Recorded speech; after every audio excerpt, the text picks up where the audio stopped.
going on, guys? Welcome back to the channel. Tonight we're in the shop and we're going to be working on the Go-Kart. So if you've been following along, you know that we've really been working our butts off on this Jeep TJ Go-Kart that we're making for the BleepinJeep Kart Wars later this year. In the last video on this, y'all saw us putting the crossbars in the rear, and we ended up putting the seats, the new seats in and stuff like that. So the whole point of this thing is to be lightweight, on a budget, and very capable and simple. And I feel like we've pretty much executed that. So there are a few things that this Jeep needs before it's ready to, go wheeling or anything like that. I've got to finish up some wiring. I've got to redo some lights. Let's see, I've got lights on here. I've pretty much got the lights done. I may put some fog lights or rock lights on, but that'll probably be later on down the road. I got to change the oil, boring, winch, paint. I've got to paint it, and I've got to do lockers. So in today's video, we're going to be working on the lockers. The brakes are kind of leaking. I got to go and retighten some of those brake line fittings. I got to put exhaust on it, and then the roof. So as you can see, I have a roof kind of just mocked on. So the roof that I just kind of have mocked up here, it was actually a sign that my buddy Key, one of the ones helping me on this build, he actually gave me this sign from a undisclosed location in Mexico. We found this sign, and it's got a little sheet of aluminum, and then it's like plastic center, and then another sheet of aluminum. So it's like a aluminum sandwich. And I think it's gonna be absolutely perfect for the roof for this thing. So to be honest with you, originally I was gonna start off with the video of the roof not being on there, and I was gonna show how I cut it and everything, but it was pouring down rain, and I really wanted to go ahead and start filming and go ahead and mock this up, because I've got like 2 other vehicles I need to get in here and get working on. Like, I've got customer vehicles coming in, and then I'm trying to do stuff for like YouTube, so I've just got a lot going on. So I went ahead and just jumped on getting this roof on, and I'll put in some B-roll footage of how I cut it right here. So me and my dad, we actually put the sign up here, traced it, and then we actually measured 5/8 out to give us a little bit of slack for that kind of bar in the front. And we're actually going to try to bend them around. I really wasn't planning on running a roof, but then I thought about it, like if I go to this Kart Wars, or if I go to off-roading and it's a rainy weekend, I'm just going to be like a sitting duck and just sitting in the rain all weekend, and I don't want to do that. It's probably not even 20 pounds that we're adding to this. After I traced it out, I got it to the table, and then I cut it with a jigsaw all the way around, and then I picked it up, put it on here, kind of did some test fitting, and then took these clamps and just started slowly massaging it to where I want it.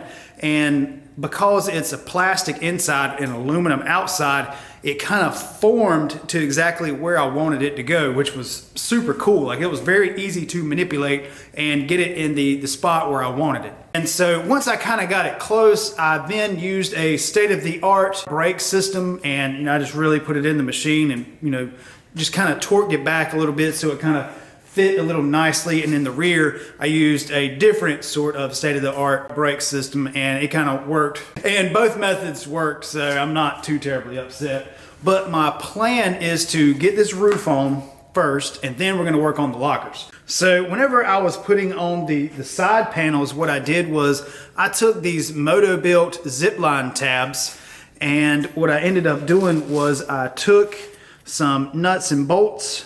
It was just conveniently, that nut and bolt was conveniently like right there.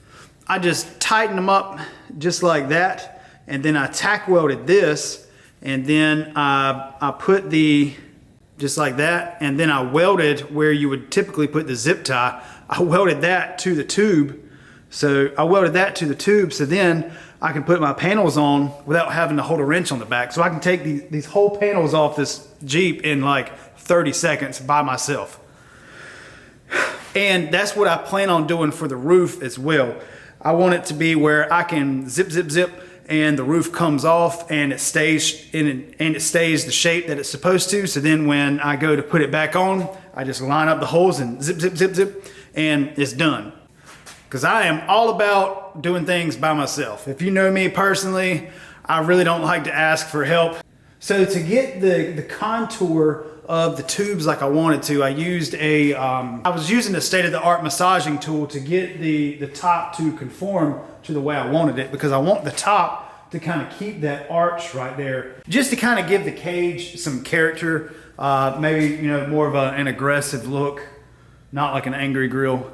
But I feel like that looks awesome. I feel like that looks cooler than like a razor cage, which doesn't take much.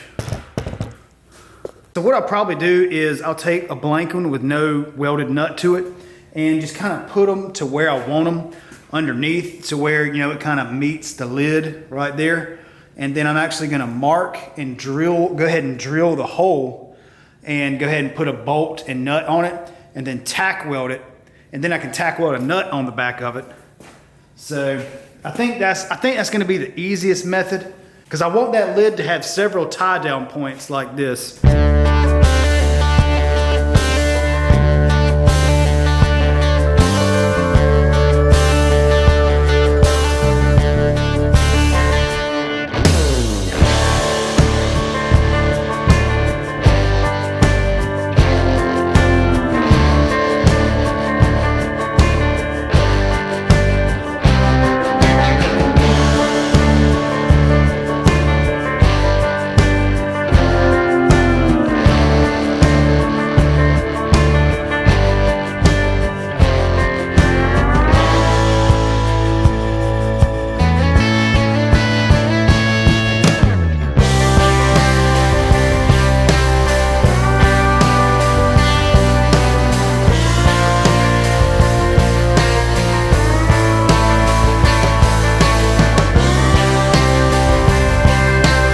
So I'm going around getting all the bolts back in the top here, and it's going on pretty nicely. I'm pretty tickled with how everything is working.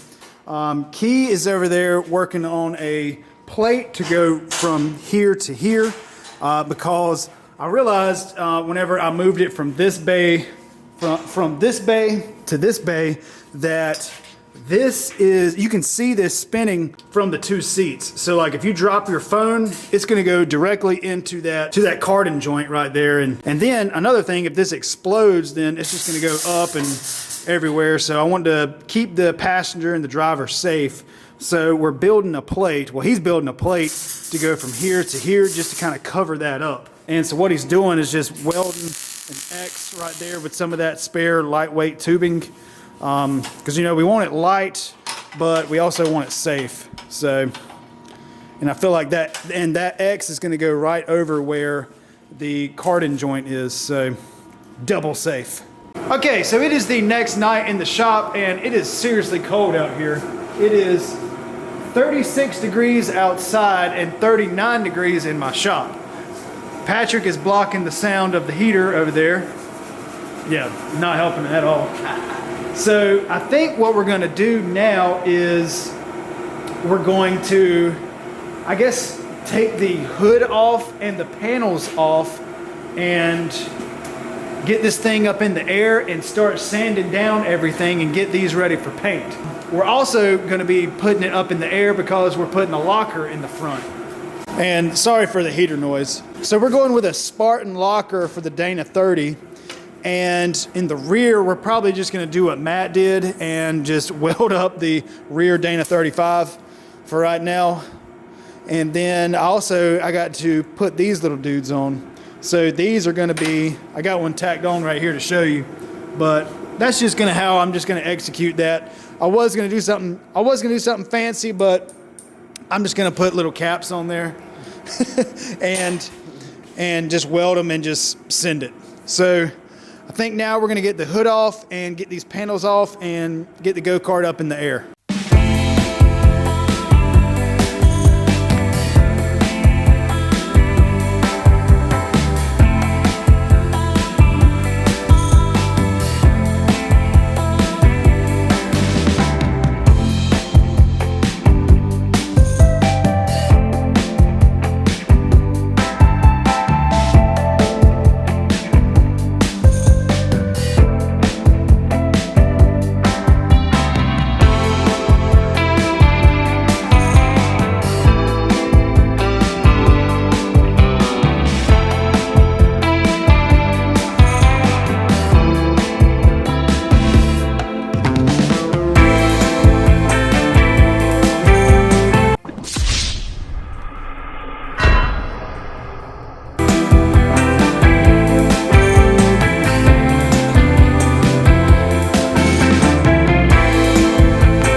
have everything tore apart, and we've got the diff cover off, and I sprayed some brake cleaner in there. As you saw, it was kind of metallic-y in there, so I don't know what was going on with that, but we're just not gonna worry about it. So I have everything marked right here. I like to do mine where I do 1 mark, 2 marks, and 3 marks. That way I can put everything back the way that it goes. I even go as far as putting the bolt back to where its original place is. And I feel like that's not necessary, but it's just good practice. So I'm gonna go ahead and bust these off right here. Steady, steady. Gonna snatch this out. And now I'm gonna snatch this out. All right, and just make sure that whenever this comes out, that you keep up with these, the bearing races right here. It's really important that you keep up with these races and that they stay with the bearing, or they go back on the same bearing. It's got brake cleaner.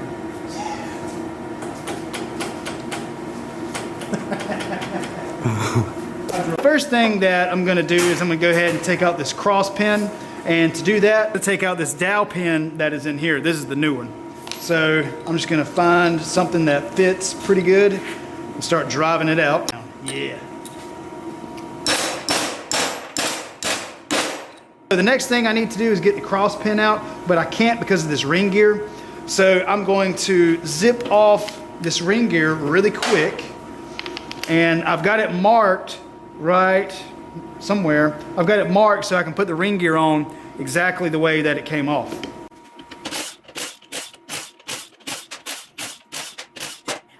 I'm going to get this cross pin out. You can get these spider gears out, so you can just rotate them. And these do have thrust washers right there, so make sure you get rid of those thrust washers. There should be a washer on the back side of this.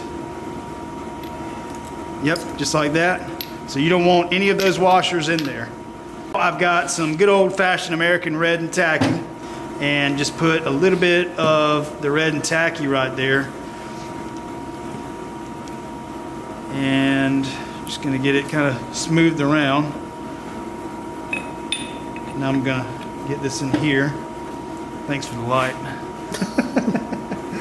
Now I'm gonna take this other side and do the same thing.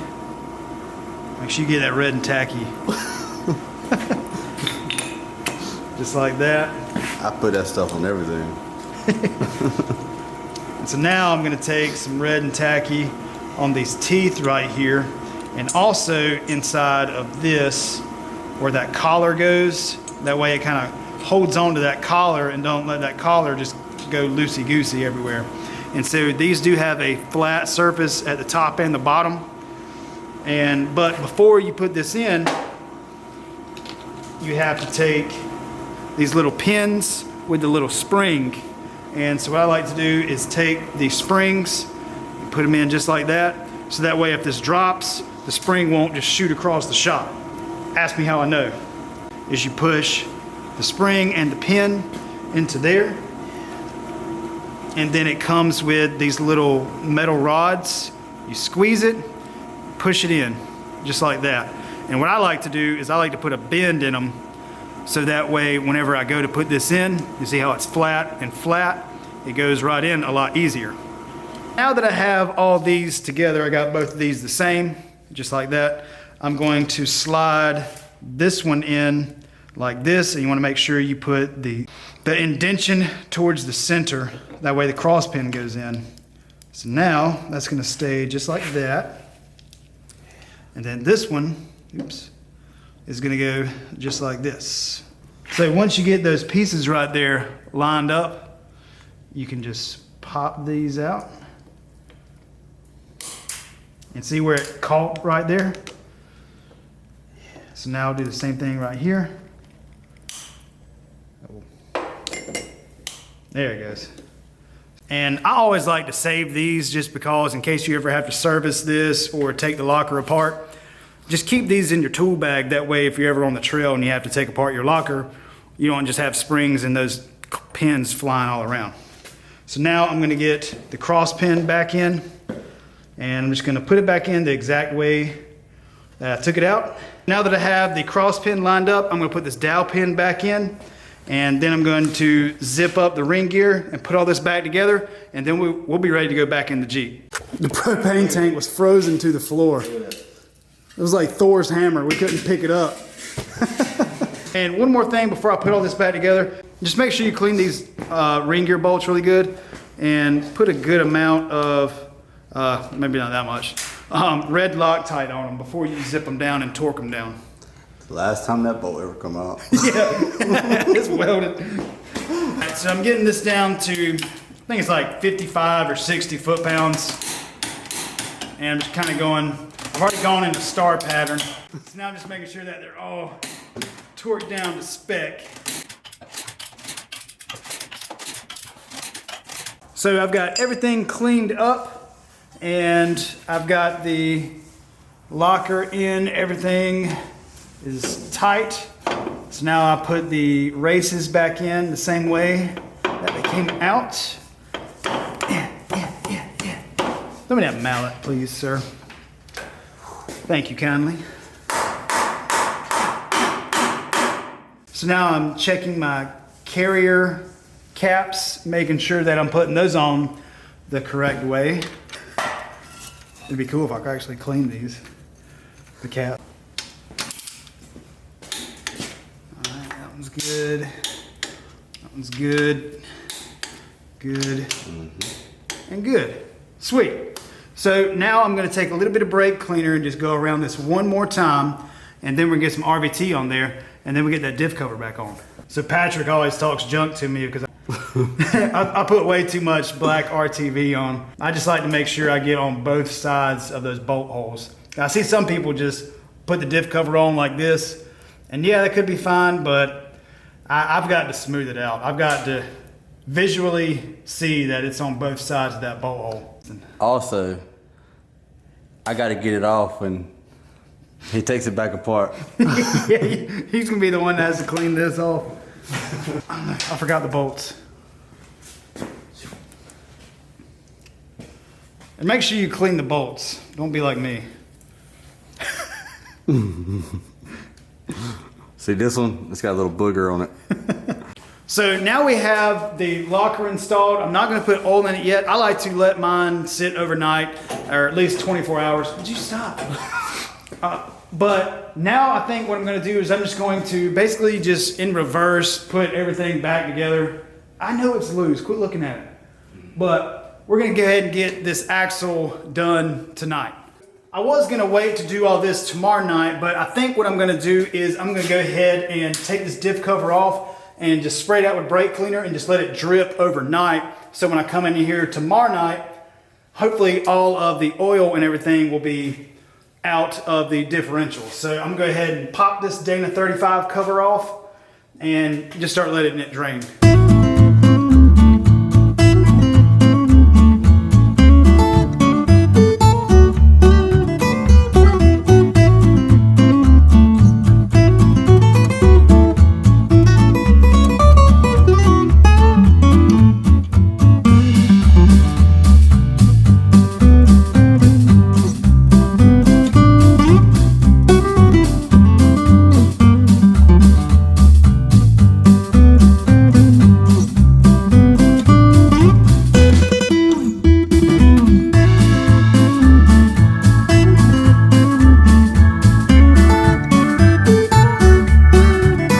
So now I'm just trying to get out all this weird substance in here. I'm really not sure what this is. I've never seen that in a differential.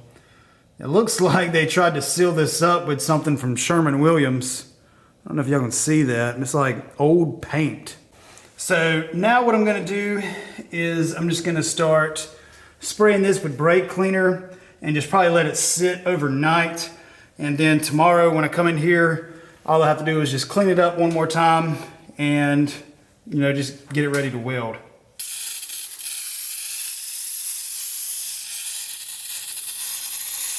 Look, I don't know if y'all can see this, but my hands are smoking.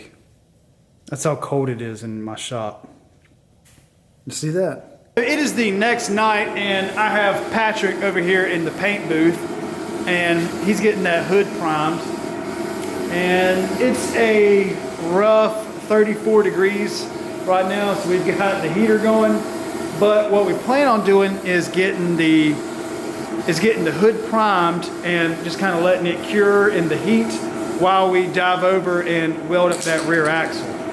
So Patrick is a professional spray painter, so I'm gonna let him do his thing. And then we'll get to welding up that rear axle.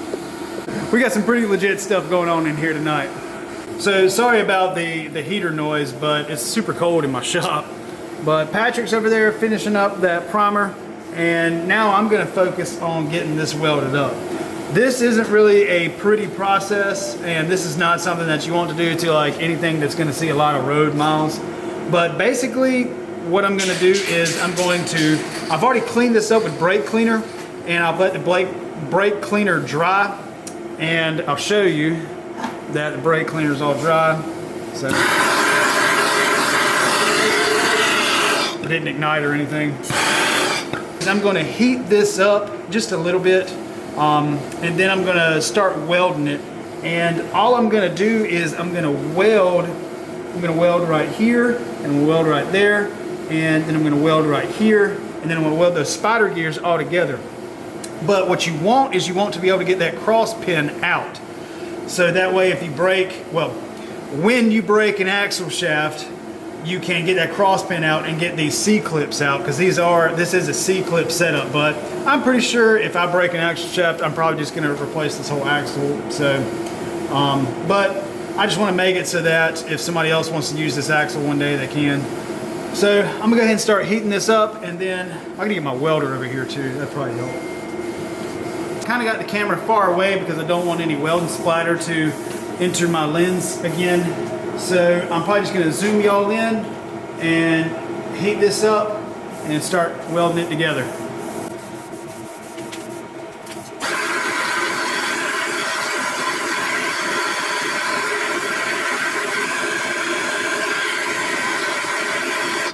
So there's a couple of reasons for heating this up. For one thing, it's gonna help build that penetration whenever I start welding. And another thing, more importantly, it's gonna start getting off that old oil that I may have missed. It's just gonna burn it off. So that's gonna make for a better weld.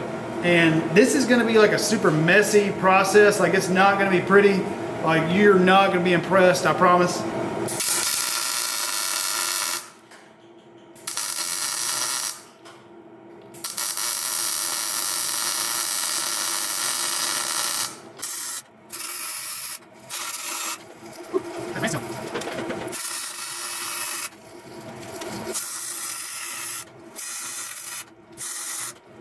Oh, You on fire?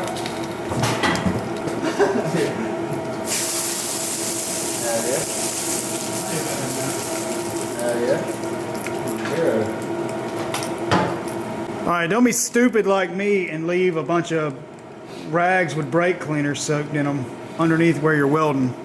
If you do, get you some chili water. Yeah. They'll put it out every time. We couldn't find a fire extinguisher, so we used chili water.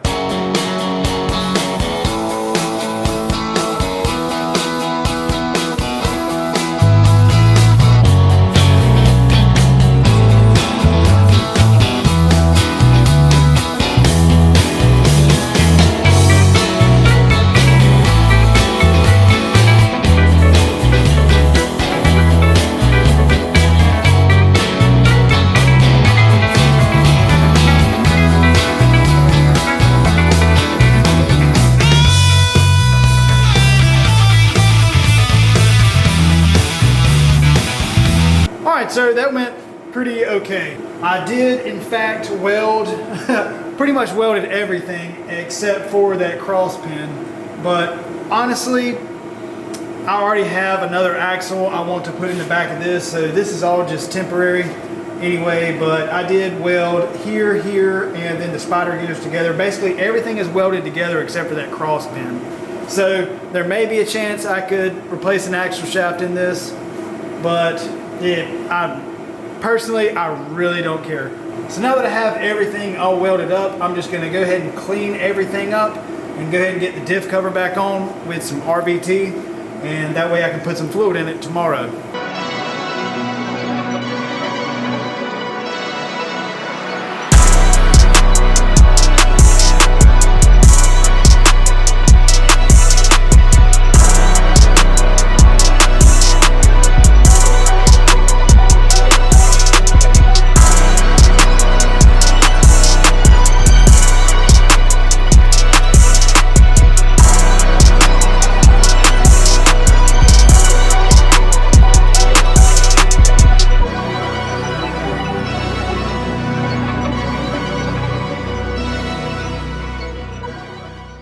So now I'm just